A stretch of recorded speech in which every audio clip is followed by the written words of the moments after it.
It's time for CBJ in 30, presented by Telhio Credit Union. Find us on SoundCloud, Apple Podcasts, Spotify, Google Play Music, YouTube, and TuneIn. The easiest thing to do is tell Alexa or Siri to play CBJ in 30. Here's your host, Bob McElligott. Well, it was a tough weekend for the Blue Jackets. I don't think there's any denying that, although I will say the weekend did start off a little bit better than I thought it was going to. Anytime you have to play the defending Stanley Cup champions and you're looking for your game, that can be a bad combination. But the Blue Jackets went to St. Louis on Friday and took on the Blues and actually had a 2-goal lead on the St. Louis Blues. Had the Blues on their heels, had them in their own end, had a 2-goal lead on them, and all of a sudden St. Louis started to look like, well, the defending Stanley Cup champion. They scored 2 goals in a span of 26 seconds to tie the game. It eventually went to overtime, so the Blue Jackets did earn a point on the road. That was good, but the overtime lasted just 8 seconds before the Blues ended it and took the second point. Blue Jackets came back home on Saturday, took on the Calgary Flames. When you look at the numbers, if you just look at the shots on goal, you would think the Blue Jackets blew a golden opportunity in this game. And to an extent, you would be right. And the shots on goal read 43 for the Blue Jackets at the end of the night, out shooting the Calgary Flames by a bunch. But Calgary won the game 3-0. They got 2 goals with Jonas Korpisalo in the net. They got their last one with a goaltender pulled, empty net goal, 3-0 the final. But when you look and break down the 43 shots, there were some good shots in there for the Blue Jackets, but a lot of them weren't real bona fide scoring chances. But there are 2 problems to that. The first one is you're getting a lot of shots. Many of them really don't mean anything. And number 2, when you're getting the quality shots, you're not finishing with those quality shots. You're not scoring goals. You're getting chances, but you're not scoring goals. And this has been an ongoing problem with this team now. Even when they were picking up points, even when they were on a 6-game point streak, they still weren't consistently scoring enough. They weren't taking advantage of their chances. And you're not going to take advantage of every single chance you have in a game, but take advantage of the majority of them. And they're just not doing that. They were shut out for the first time this year on Saturday night, and now they get set to take on the Vegas Golden Knights at Nationwide Arena tomorrow. Coming up, I'm going to answer your questions. I'll have you ask your questions. I'll answer your questions, the ones you have sent me on Twitter at BobbyMacSports. And I'll get to all of that right after I tell you about Telhio Credit Union. They're the ones that bring this show to you each and every week. And I'll tell you, Telhio Credit Union, they've got plenty of different things. All of them can benefit you, whether it's personal, whether it's business. It doesn't matter. Personal checking account, business checking account, personal loan, business loan, just some of the things that they do. You need some money. You have something that you're trying to get in your life. Maybe it's a new car. Maybe it's to do some home improvements, whatever. Telhio Credit Union can help you to get that money that you're looking for. All you have to do is become a member. And why should you become a member of Telhio Credit Union? The answer to that question and to all of your questions is online at telhio.org. If you can't find the answer by surfing around, there is a live chat option. You can just click on the button. Somebody will get with you right there. Or you can do it the old-fashioned way. You can stop by one of their local offices and speak to a person. Telhio Credit Union is open to everyone in central and southwestern Ohio. They are federally insured by NCUA. All right, so here we go. The questions that you have sent me via Twitter at BobbyMacSports. Let's get to them right now. The first one is from Aiden Montgomery, who says, in your opinion, because Seth Jones hasn't played really well and Ryan Murray is injured a ton, do you think trading them to the Capitals for Tom Wilson and maybe Jake Verana is a half-decent trade? Well, Aiden, I think that would be a panic trade. And I can see what you're talking about with Tom Wilson. I see where, Tom Wilson is a bona fide power forward. Now, everybody cringes. Well, 2 things about your question making people cringe right now. And the first one is trading Seth Jones, which I'm just going to tell you right off the top that there's no way I would ever do that. I just wouldn't do that. I mean, I understand you're looking to find some answers. That's just not where I would go to find the answer. And you could come back and say, hey, you've got to give up something to get something. Yeah, I just wouldn't give up that. There's no way that I would give up there, okay? So let's start with that. But anyway, Ryan Murray, again, he is injured so often. I think you're going to have a problem because the team is going to be maybe a little bit scared off because of the number of injuries there. But again, the two things that make you cringe, trading Seth Jones, which I said I wouldn't do, and acquiring Tom Wilson, which I know a lot of people say, are you out of your mind? That guy is no good. He's a cheap shot artist, all that stuff. But listen, I understand that part of the question because Tom Wilson's a really good player. He's a difference maker. The way he plays, he strikes fear into the opponents. He makes people do things that they wouldn't normally do because they're afraid that he is on the ice and where he is. The Washington Capitals aren't going to give that up. When they made their Stanley Cup run, he was such a big part of that. There were cheap shots along the way for him. I get it. I understand. But he is he's somebody they're not going to give up. Now, the Blue Jackets already have this player, but he's not the same in the way that he plays night in and night out. And that player is Josh Anderson. When Josh plays big and when Josh plays fast and when Josh plays hard, that's when Josh plays at his best. We've talked about this the last couple of years. He just doesn't do it consistently enough. Some nights it's there, some nights it's not there.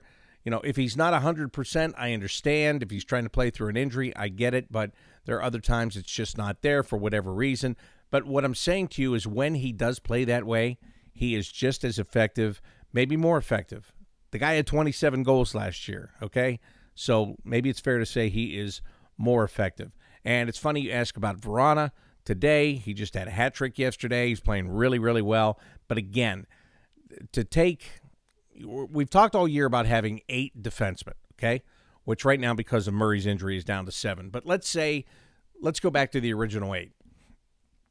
You're talking about trading a quarter of that for those 2 forwards. And the quarter that you're going to trade is, in my opinion, by far your best player is one of those 2 that makes up a quarter of your defense. So, no, I wouldn't do that. I understand you're looking for some kind of punch, maybe offensive punch and just a punch to the face.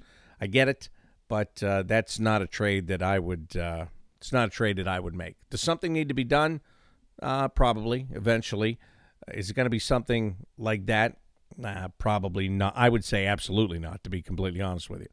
Mark Carell II says, where are the veterans? I didn't notice Jenner, Foligno, or Atkinson. And that is a really good point. In fact, Mark, I can argue that that is the point, that there are guys that are being counted upon that are just not getting it done right now. Cam Atkinson has 1 goal in his last 10 games. And I have some more about Cam as we go along here. I know he's a streaky player. He's a hot and a cold kind of guy, but he started off with a couple of goals, and I was hoping that, he would really get it going early here and find his way on that line that has changed over the offseason, but he's getting some good opportunities, and he's just not finishing on them. Boone Jenner struggled at the start of the season, then he had the game with 2 goals. But, again, going quiet, and Nick Foligno, the same thing. So where are they? They're there. You see their numbers. You see them skating around, but they're not producing yet like they're going to need to. Jody says, I don't have a question because the way the team played spoke for itself, but Cole Sherwood looked great. Now, I'm going to agree with that. Cole Sherwood did look great, and I'm going to tell you everything that I said before the game on Saturday about his call-up from Cleveland. He plays with speed. He plays hard. He hits. We were just talking about Tom Wilson and Josh Anderson when he plays to his size, how he hits. That's what Cole Sherwood does. And he came into that game against Calgary, and he skated hard, and he hit. And every time he was on the ice, the Calgary Flames were looking to see where he was because they knew that he was coming after them, and they didn't want to be hit. Many of them did not want to be hit. He put a crushing blow on the defenseman Killington there early in the game, and the tone was set. The message was sent to the Calgary Flames that I'm here to make an impression. And I also said before the game on Saturday that I think this is a great opportunity for Cole Sherwood because the Blue Jackets don't have anybody that can do that the way that he can do that. And I'm taking Josh Anderson out of this discussion right now. Let me put it to you this way. Jacob Lilia got sent down. Jacob Lilia is not a bang and crash speed guy, okay? Marcus Hannikainen, he skates really hard, He skates all over the place really hard. Does he have the hands to score goals like Cole Sherwood? Absolutely not. So I think this is a great opportunity for Cole. I don't know if he's going to stick. I don't know if he's going to get sent back down. All I'm saying is that there is a need for the type of game that he plays and the type of skill that he has on this Blue Jackets team right now. So however long it lasts for him may be up to him when it's all said and done. But the other part of this statement is Sherwood looked great, and he did look great in that game against Calgary. And I would argue, and I think I win the argument when I say that he was the Blue Jackets' best player. And therein lies the problem. That goes back to the previous question. Where are the veterans? I mean, Cole Sherwood should not be the best player in that game because he skated fast and he skated hard and he finished his checks. Really. That's what made him the best player in that game. There was nothing else to draw upon except that. And I'm not trying to downplay what Cole did. He did it great. And I hope he continues to go out there and do it great. But what I'm saying is, why was that the highlight? Why was that all there was? It's a Saturday night at home. You just lost the night before. Even though you got a point, you lost. You had lost the 2 previous games to that. And now you're playing at home on a Saturday night. I know it's a back-to-back. I don't care. I don't want to hear that. Because there were too many other things that were going on that should have superseded the fact that it was a back-to-back. And it didn't. It just didn't. Here's a question from I've Got Your 6. You can tell that it's early in the season, but you can just get the feel. Like a week ago, all right, there was the Philly loss, but 6-point streak, or 6-game point streak. Then there was the bad Philly loss. Okay, maybe we'll just not try to get too crazy about this. Well, now this week it's just crazy. Listen to this. This one says, at what point does an NHL team make the decision they need to try and maximize their draft position, also known as tank? Oh, come on. Are you kidding me? Are you kidding me? 13 games into the season, you want to talk about tanking? First of all, can I remind you this team has never tanked? Can I remind you there were 2 times that I wish this team had tanked? One was the year that Connor McDavid was available as the number 1 overall pick. The second one was the time that Austin Matthews was available as the number 1 overall pick, and his team didn't tank. Guys played well in March. It took them out of position to really have a chance at either of those 2 guys. Remember that? So don't start talking to me about tanking. It doesn't even guarantee anything when you tank anymore. The Buffalo Sabres tanked like you couldn't tank any better than they did, and they still didn't get the number 1 overall. They still didn't get McDavid. They had to settle for Jack Eichel. Boy, wouldn't you like to settle for Jack Eichel right about now? But I'm just saying, the rules as to what they are with the lottery, there are no guarantees on that anyway. And don't talk to me about tanking 13 games into the season. And don't talk to me about it with this franchise. This coach wouldn't let it happen. These players aren't going to let it happen. So, no, it's not happening. Besides, what's it matter?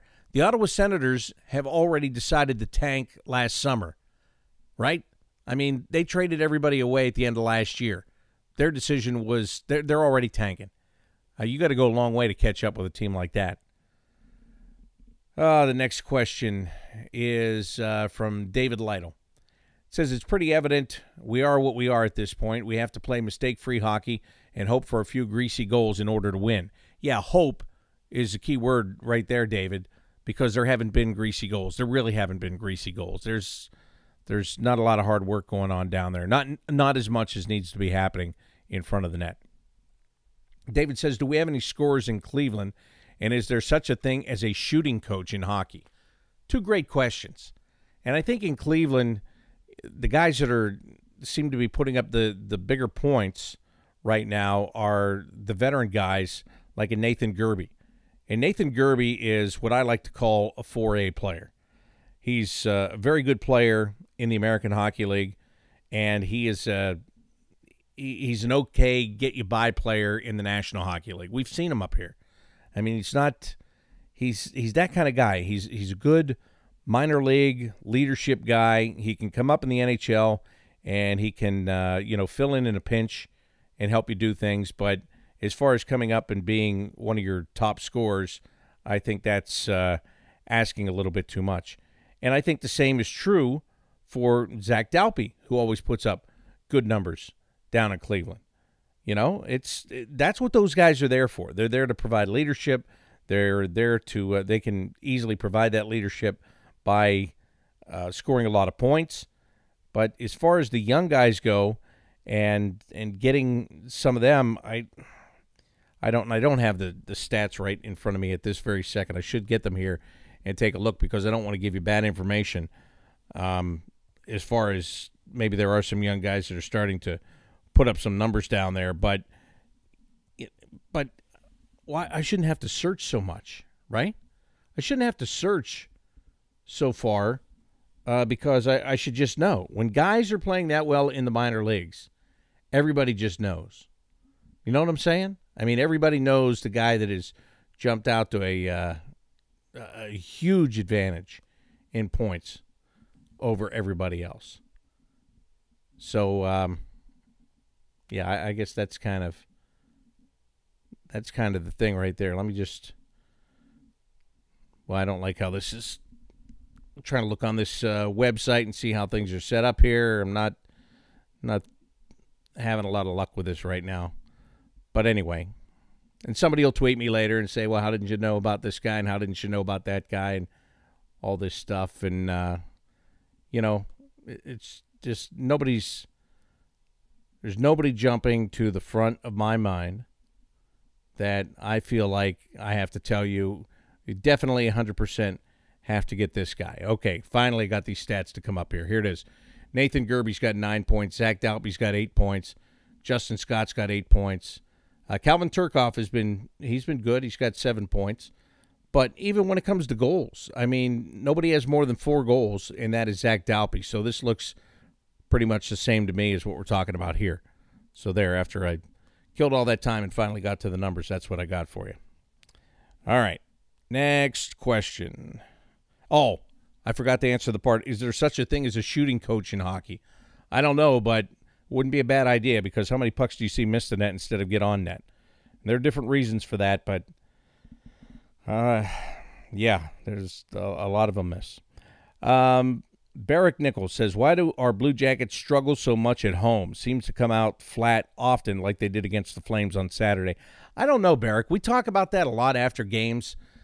It just seems like there's so many big nights when the building is full that the team doesn't have the jump that it should have or it doesn't win the game, and that's frustrating. And I know if I feel like that, I know the players really feel like that because they want to put on a show. They want to get the win, and it's a fair question because it happens. It happens more than any of us would like for it to happen. Next question. Greg Gearsall says, John Tortorella is counting on glue guys to score that don't score anymore. Not that they're going to do it, but who are the hot names for trade targets? Another podcast says Philadelphia might have a fire sale. Really? Philadelphia might have a fire sale. Well, let me tell you this. Even if Philadelphia were to have a fire sale, do you think they're going to make trades with the division opponent during the year? I mean, I don't think so. I don't think so. It's hard to get an impact guy at this time of the year. It's hard. Usually you get them in the summer, and then you get the guys at the trade deadline that might be able to help you into the playoffs like the Blue Jackets did last year. It's hard to get guys that are going to be difference makers right now. Not impossible.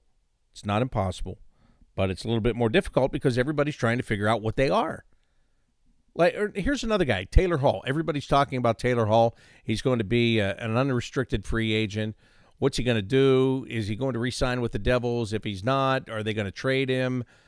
There's a guy that he can score. He was an MVP a couple of years ago, but there's a couple things there. Would the Devils trade within the division? Maybe. Ray Shero is, depends on where his team is, and, just because they're struggling in the early going doesn't mean anything. St. Louis was in last place in January. Let me remind you, that's going to change a lot of GM's thinking, by the way, as we move along here in this league, at least for the near future. So would he trade him? Would he trade him, number one? Would he trade him within the division, number two? And number three, which is actually number one if you're the team getting him, can you sign him? Because you don't trade for that guy and then not sign him. So, it's hard to get an impact guy this time of the year. Chris Bowman says, right now the Blue Jackets kind of look like the 2010 Blue Jackets without Rick Nash. The question I have is who's going to step up and score the goals that are needed? When will Nyquist show up? And how can this team win and go to the playoffs when you force Jonas Korpisalo to play perfect? Well, that's a great point, Chris. He does have to play perfect. Either of those guys has to play perfectly, either goaltender. Merzlikins isn't at the point to play perfectly in the NHL yet, so you're already behind the 8 ball there. Korpisalo did play pretty well on Saturday night. The first goal was one. That was a tough one. But, you know, if he shuts out Calgary, the game still goes to a shootout, right? Because they didn't score any goals. So who's going to score the goals? That's a great question, and that's what we're waiting to find the answer to. And Nyquist has 2 goals so far this year. He had 22 last year. We talk about him being a 60-point guy. In and around 60 points is his average. He's got 7 right now. Keeps bouncing around on lines, looking for a good combination. I think he's a good veteran guy. I think he brings a lot to the table. Does he need to score more? Yes, he does. And he is on a long list of players. Let's get to some Milan Lucic and Cole Sherwood things here. Lil Boomer says, why was there no retaliation for the Lucic punch? Is it because Sherwood is a rookie? Was it because of the poke at the goalie? Even though the whistle hadn't blown, was the team instructed not to retaliate? Just a little confused and was expecting something to happen. Well, Lil Boomer, you're expecting hockey from 2005. I mean, the league's not like that anymore. Why was there no retaliation? I have no answer for you. I don't. And, well, let me move on to this part of it. Here's an angry Ginger. What's your opinion of the Lucic sucker punch to Sherwood? I personally think it was uncalled for, and it should have been a game misconduct. Look, again, here's my thing. It wasn't that long ago that that's the way hockey was played. And if you came in and you poked the goalie, and he didn't do anything wrong with poking the goalie, by the way, in my opinion, shouldn't have been a penalty. I think that was just a way not to give the Blue Jackets 4 minutes worth of power play time. That's my personal opinion. They were trying to come up with something to make it not look so one-sided. But look, it wasn't that long ago. Guys used to punch other guys in the face, especially if you're out there running around and hitting guys, and he was doing it the right way, Cole was. But it used to be when you were that guy and there was a guy like Lucic on the other side, you knew at some point that there was going to be an altercation of some kind on a minor scale or a major scale, okay? So Lucic comes in there, punches him in the face, knocks him down, ends up getting a 2-game suspension for it, by the way, which is another thing that it looks really bad. But again, as you know, Torch says that he's Neanderthal about it. I guess I am too. That used to be the way the game was played. But when that happened in the old days, which weren't that long ago, and a guy came in and he didn't take off his glove, he punched him in the face. The guy's got a shield on and he takes a glove, not a bare fist, a glove with a shield on. So again, I know many of you are going, are you kidding? Did you see that? That was terrible. That was awful. How can you even downplay that? Because it used to be every day. But then you used to get your rear end beaten by somebody, anybody. Maybe the 5 guys, or the other 4 guys, rather, well, let's count the goalie. Sometimes if you took a shot like that on a player, then you had 4 guys that you had to deal with that were on you right away, or somebody was going to get you later in the game. I have something else on Lucic where I'm not going to – I just know I have another one here that says, well, he should have gotten a match penalty for it. He should go out of the game too. What does that matter? What does it matter if you throw him out of the game? He did nothing. The only thing he did in that whole game was punch Cole Sherwood in the face with a glove on, in a shield, right? So he did nothing. So don't, he should have been thrown out. Who cares? Who cares he should have been thrown out? How about Sherwood having to leave for the concussion protocol and being out for 15 minutes when he was the best player in the game? Now, I don't know. That bothered me. I guess, yes, you got to be safe and you got to do this and that. It was fine. Again, it wasn't that long ago. This was a normal occurrence. And he was the best player at that point. And he was gone for 15 minutes, and that made the Blue Jackets not as good. Next question from Bobo. Great names. What does Cam need to do to be more of a part of the offense without Bread? We can't just accept that Cam isn't going to be a goal scorer still. And why on breakaways does it seem like we miss the net more often than not? because I guess they're thinking too much of trying to make a perfect play, trying to pick the corners or go upstairs under the crossbar, bar down. I don't know. I don't know why those shots are missing, but as I talked about in an earlier question, they're missing a lot. Cam Atkinson just needs to get a couple of goals. I don't know. He's getting grade A chances. He's not finishing them, and he's a confidence guy. When he loses his confidence, then he plays like he's playing now. Now, in all fairness, he has 1 goal in 10 games, but he has 5 points in 10 games because he has a goal and 4 assists. So, but he is a goal scorer. The Blue Jackets need him to be a goal scorer, and he's got to sift through that somehow and figure it out. Columbus Brew Jacket says, let's say that Mark Letestu calls it a career on the ice. I think he would make a fine addition to the Blue Jacket staff, possibly on special teams. Thoughts? Well, first of all, Mark Letestu is a very, very smart individual, and he's a very smart hockey player, and I think he has a lot of tools that would make him a good instructor. Special teams, who am I to say no? I mean, can always use help there, right? But I'm going to be completely selfish. I think that Mark Letestu would I think he could be around every day, and I think he could contribute and educate because I got an empty seat next to me. He and I have talked about that before, and I'm not saying it's going to happen, and I'm not saying that that anything's in the works because it's not. But we've joked about that for years, about me having a seat next to me, and I'd enjoy being around him, I'll tell you that. Colton says, are you a sitter or stander during the game in the broadcast booth? Mostly a sitter, Colton. In the minors, I used to stand, but that's just because it was conducive to standing at the home games there. But I mostly sit now, but I'm much older now, so maybe that has something to do with it. And finally, Nathaniel David McFarland, since he's got 3 names and they're all very big, I'm going to answer his question. He says, are the Blue Jackets' recent struggles due to the absence of Ryan Murray and Alexander Texier? No, they're not. They're the reason for the struggles is for the absence of scoring, no matter who does it. Now, if Texier comes back and starts to score a lot, then I can come back and revisit that. But right now, they're just missing scoring. They're missing finish. They get the puck to the net. They can't put it in. There's no second and third chances. Against Calgary the other night, how many rebound opportunities were there? If there were 5, I remember 0 of them. So they just got to get better when it comes to that. Big week coming up. At home tomorrow night against the Vegas Golden Knights, and then on the road, Arizona, Colorado, Montreal. That might be just what the doctor ordered. Blue Jackets have been at home.